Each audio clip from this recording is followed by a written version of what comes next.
It's good to brew, baby. What is up, YouTube? It's your boy Millsy, back with Hometown Commander, back for another episode of Millsy Brews, the show where I take my first shot at the commander in front of us and my quest out brew the magic world.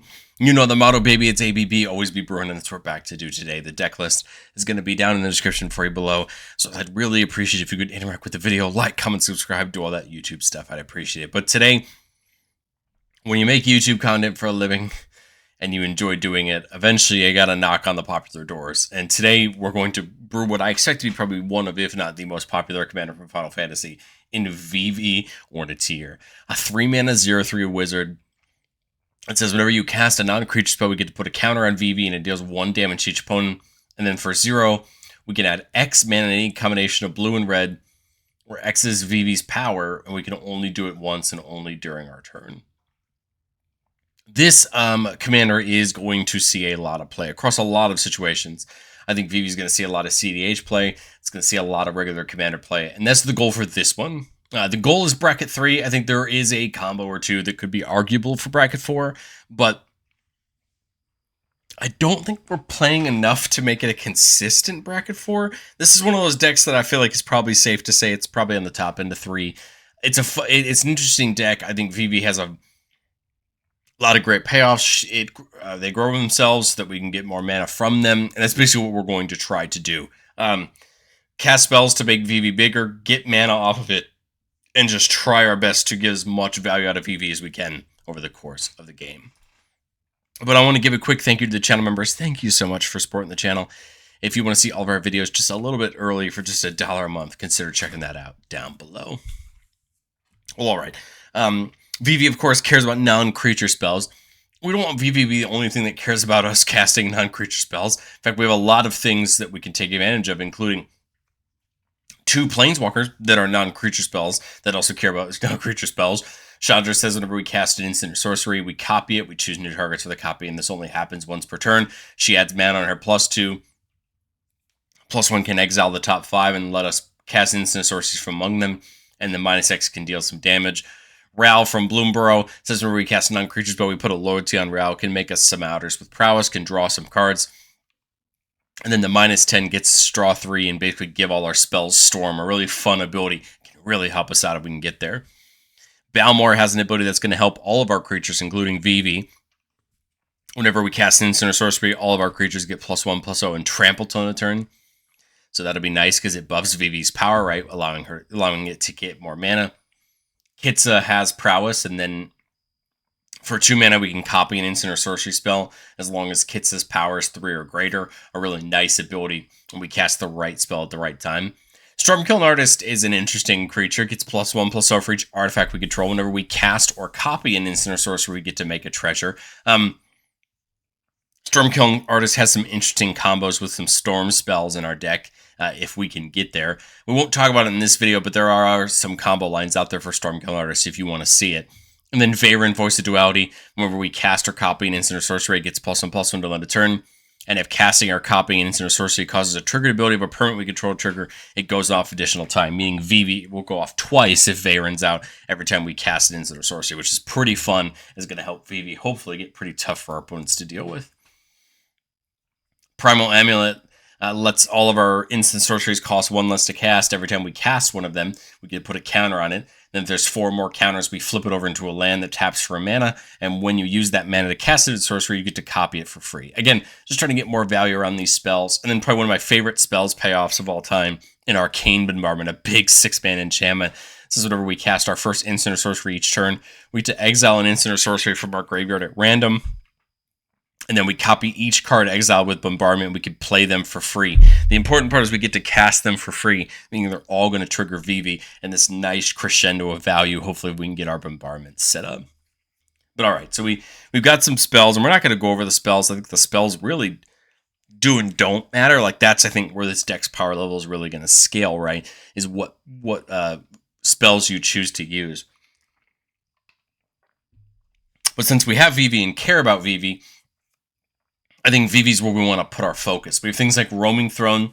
We come in and choose a creature type. Of course, we're going to choose Wizard, doubling up all triggered abilities of Wizards, meaning Vivi's going to hand out 2 damage every time and grow by 2 counters, right? Every time we cast a non-creature spell, that's great. Haze of Rage is actually an example of a spell that can go pretty deep with Stormkiln Artist if you want it to. I'm not going to really explain that interaction. It's on EDH Rec if you're willing to look into it. Basically, with enough mana and enough spells already cast, Haze of Rage can go infinite with Stormkiln Artist, but it does take some work to get there. The point here, though, is that you can pay for it to buy it back, give all your creatures +1/+0, and get copied for each other spell you've cast that turn. My thought here is it's a reliable way to buff Vivi before you pay for its mana, and Vivi may produce you enough mana to cast Haze of Rage a couple more times. Again, just giving a big buff to your creatures, right, and just getting big value. We have things like Reckless Charge and Wild Ride that can give Vivi a buff for that turn, producing more mana, right, off of its 0 ability.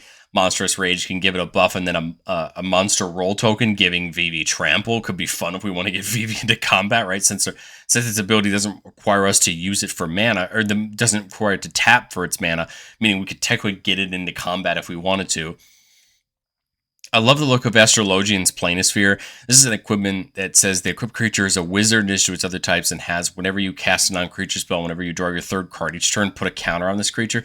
So it comes in with a hero. That's what Job Select does. But if we choose to get this over to Vivi, Vivi is just going to continue to grow every time we cast a non-creature spell, becoming bigger and, again, having more mana that we have access to. Wing Boots can just give Vivi flying and Ward 4. Again, makes it a double threat. Ward 4 being harder to target, and then flying, meaning that Vivi could become an attacking threat. I think Glamdring just makes a ton of sense.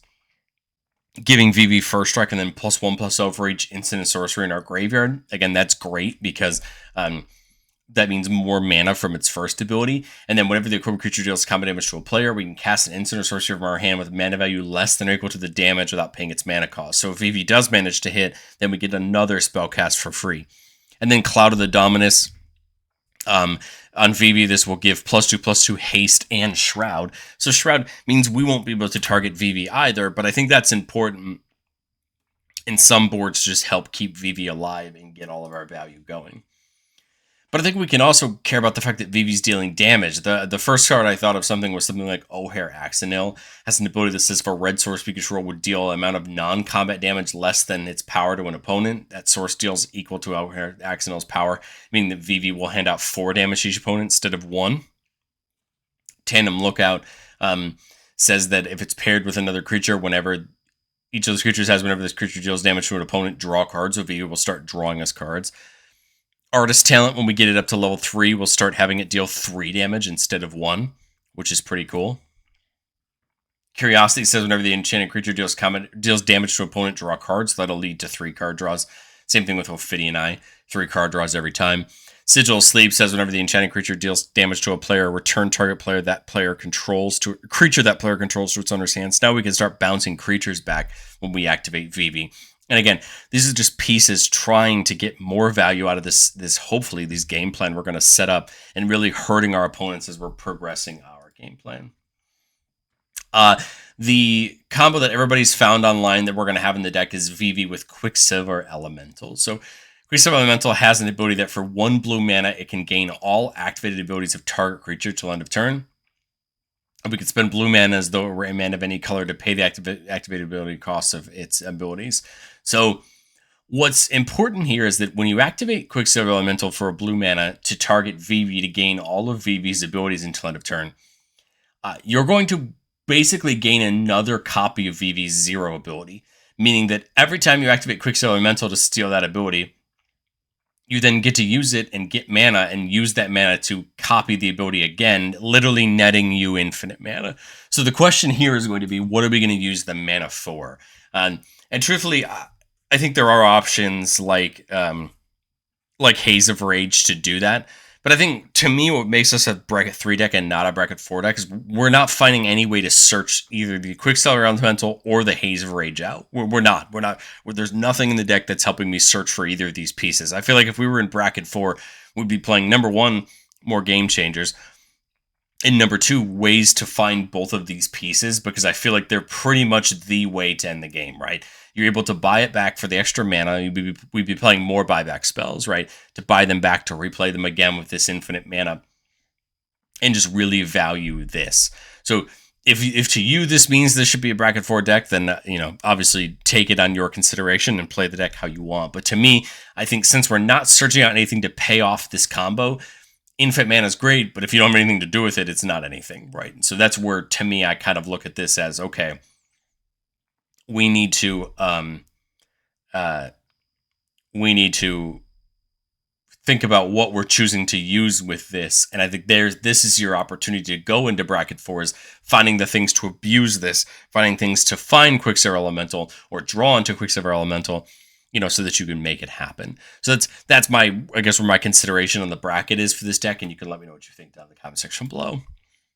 But I've said it before on the show, and I'll say it again, no deck's ever complete. It's my version 1.0 shot at Vivi, and I think going into testing, truthfully, what we just talked about is going to be the answer to our question. Do we like the consistency? Do we need more ways to draw? Something like Fists of Flame can be kind of interesting.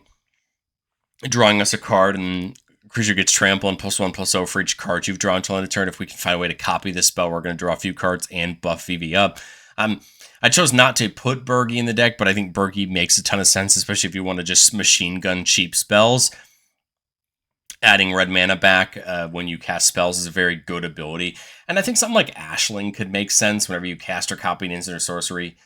You discard a card, then draw a card. If it's the second time it goes off, it deals 2 damage to each opponent. If it's the third time, you add triple red. Note the first one's going to go off every time. But just an interesting ability. You get the net mana between steps and phases, which is kind of interesting. But again, just more ways to try to pay off Vivi's ability. But again, like I said, if we want to go up to the bracket 4, we're looking for ways to search out our key spells. We're looking for ways to find that elemental or things like it that can really profit us and go from there.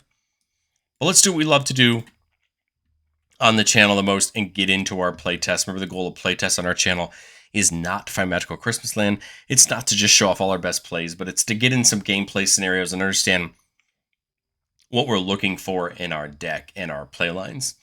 So here we're looking at a 4-lander with Marvin. Marvin actually gets to copy Vivi's ability, basically has its own version of Vivi's ability, which is interesting for sure. It only gets Vivi's activated ability, though. It doesn't get a way to grow itself.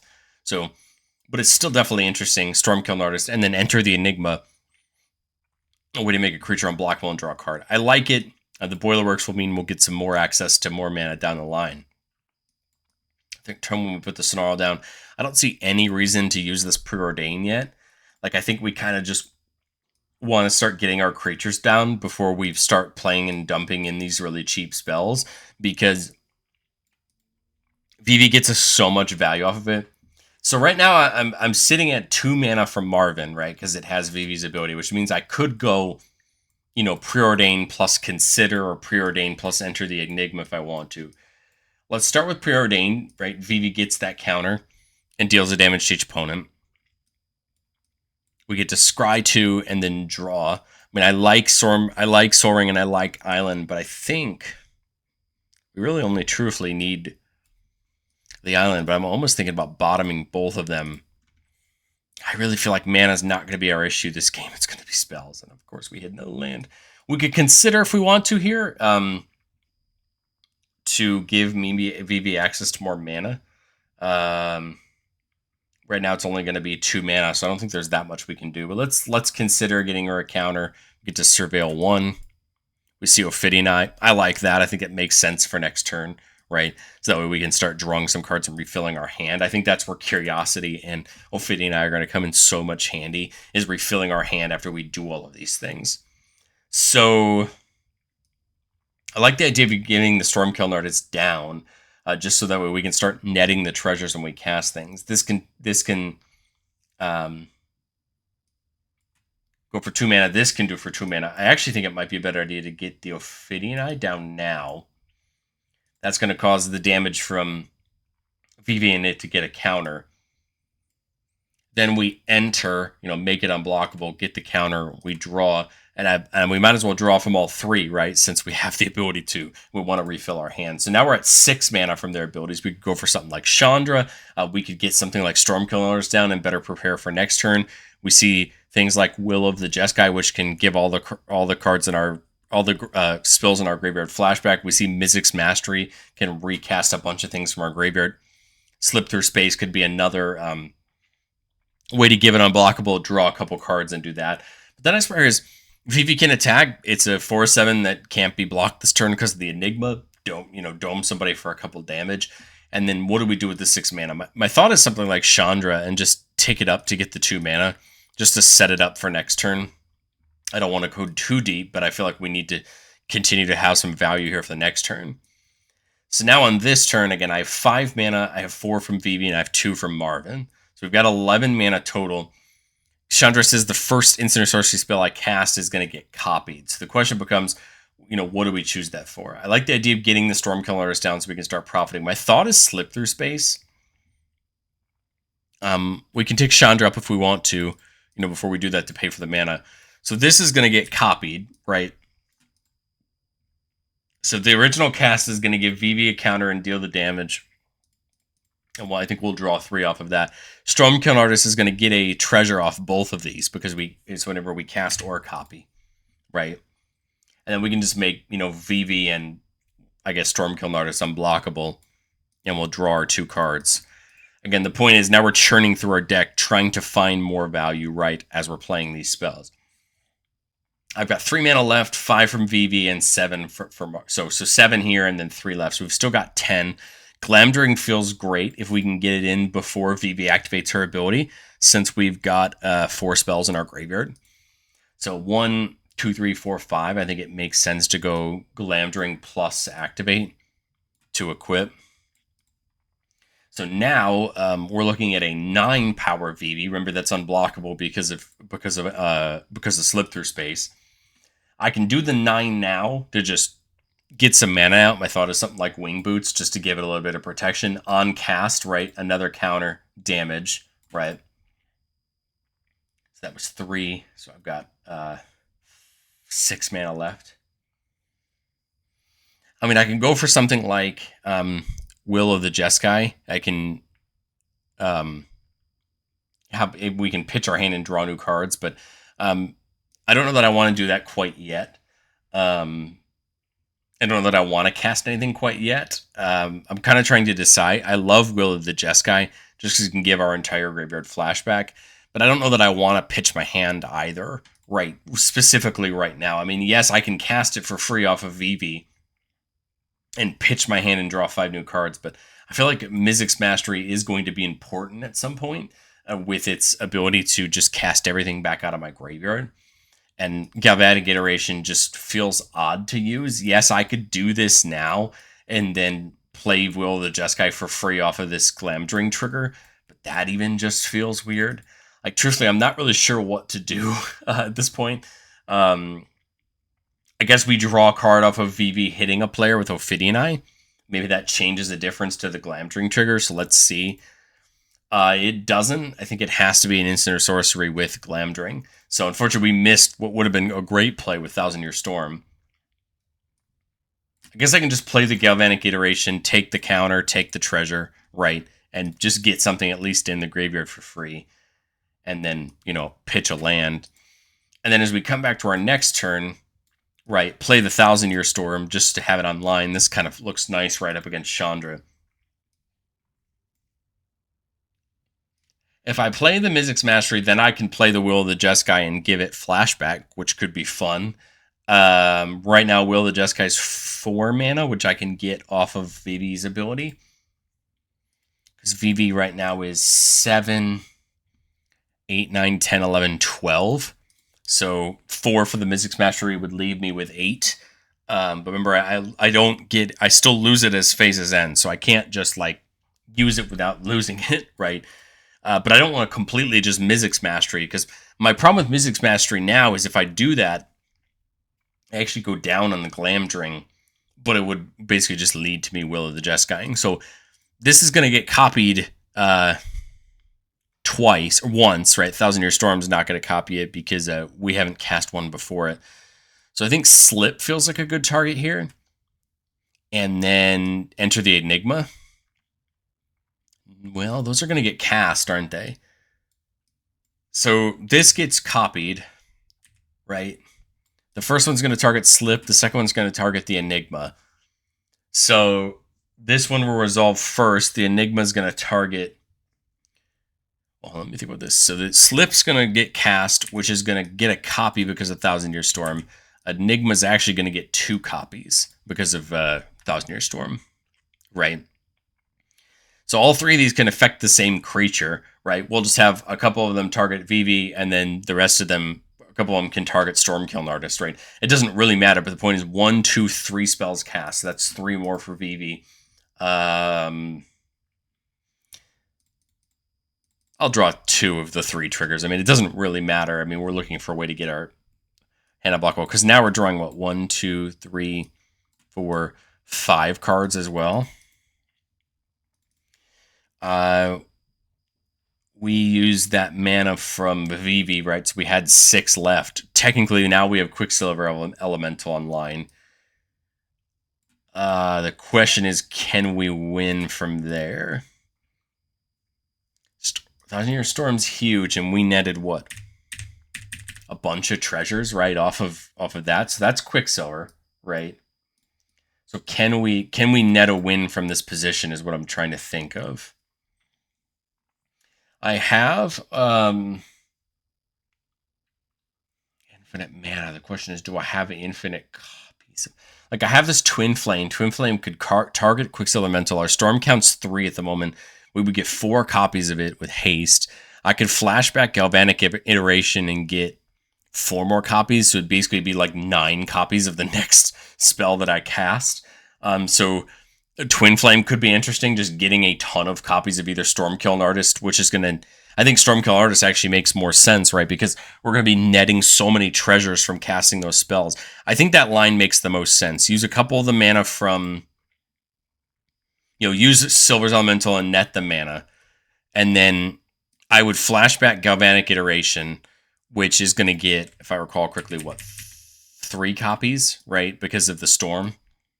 That nets me 4 treasures with Stormkiln. So now I have infinite mana twice, right? 1 with Quicksilver and probably 1 with Stormkiln at this point. So the next spell we cast is going to get 4 extra copies. Like I said, I think the answer is just Twin Flame. Twin Flame would get 4 copies from the Storm, and then 4 copies from Galvanic. So we have 9 treasures here getting made. We make 8 copies of Stormkiln Artist. They all have haste, so now we have a potential combat damage threat. And then we can just continue casting spells and netting treasures, making the Stormkiln infinitely large. Fitting Eye is going to start drawing us cards. Hopefully we can hit more spells, and I think we pretty much have it at that point. But we don't have to draw with Ophidian Eye. So I think, and then whenever we feel like we've had enough, we play the Will of the Jeskai, flashback the Mizzix Mastery, and then just end the game, right? So again, makes sense to me. And I think we've more than demonstrated our line there, right? But let's get into playtest number 2. I think my opinion of the bracket of this deck might be changing already. 5-lander with that Reckless Charge and Strict Serenade for a little bit of counterplay removal. Or counterplay, right, to our opponents. 2, get another land down.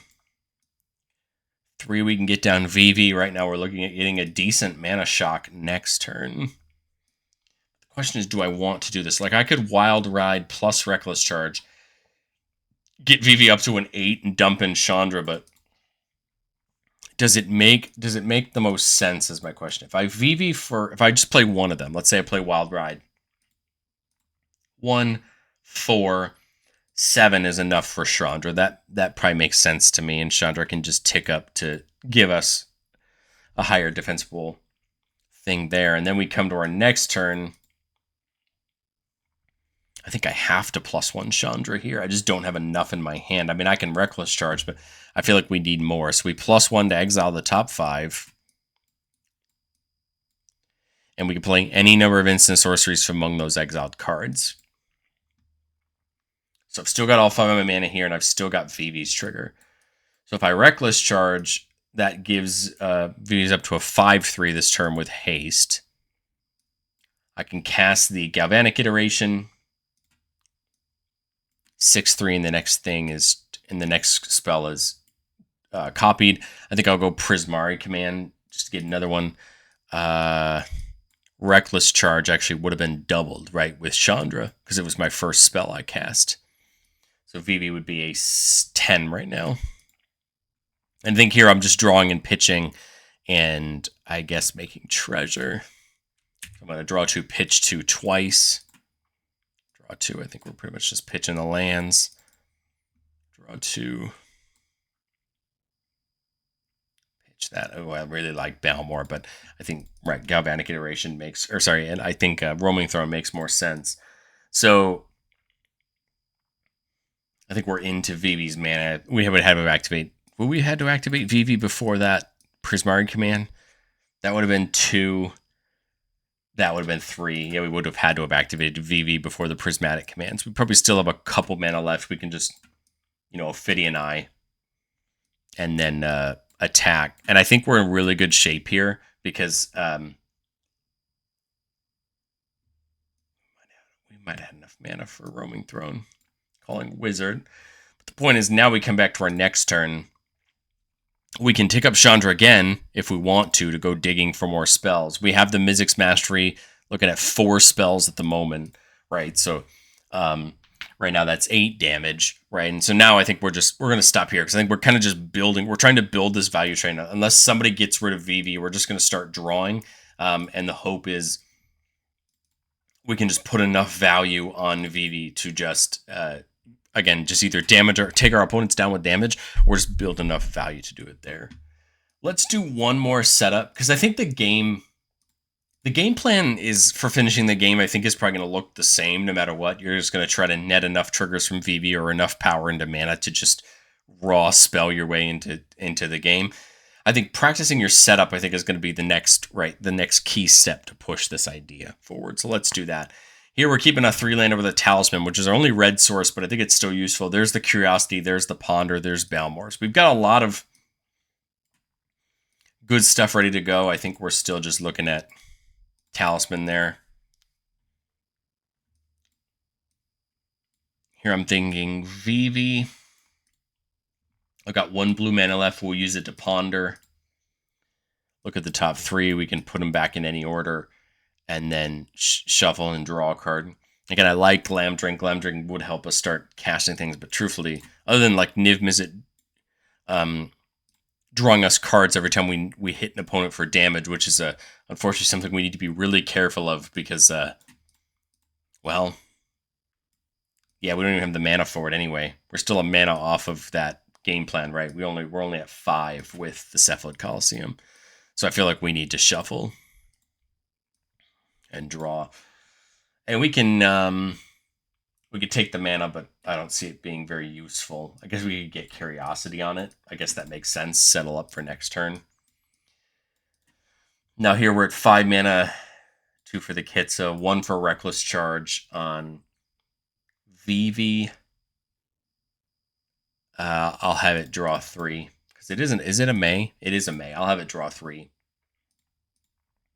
So now I actually don't know what Vivi is. We'll just use they for the purposes of keeping ourselves safe. That's a 5 right now, and Kits is at a 2. I've got nothing but blue mana left, but I can go into Vivi right now for 2 for red if I want to. Oh, I haven't used I used this already, so I'm only into blue mana right now. We'll tap Kitsa to draw and discard. Okay, well there's a non-creature spell. Actually kind of like Riptide, right, to protect. I think we're going past it. Use the Clout on Vivi just to protect it a little bit more. That's going to bring Vivi up another one. Draw a couple more. This can't copy it because it can only copy an instant or sorcery, but again, we already tapped it to draw a discard. This is all without using Vivi's mana yet, right?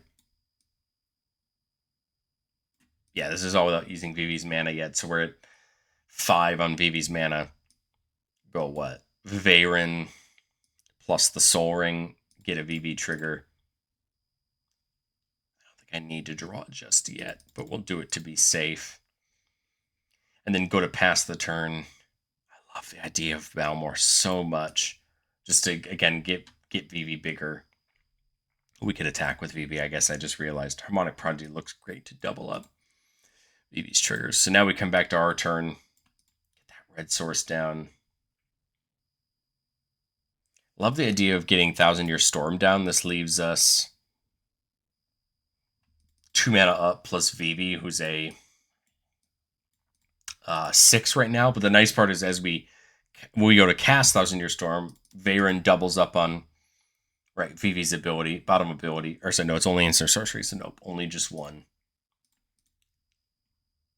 We could draw cards, might as well. So now we're at 10 mana for Vivi. Plus 2 left. We'll use the 2 for the Arcane Signet. Get another onto Vivi.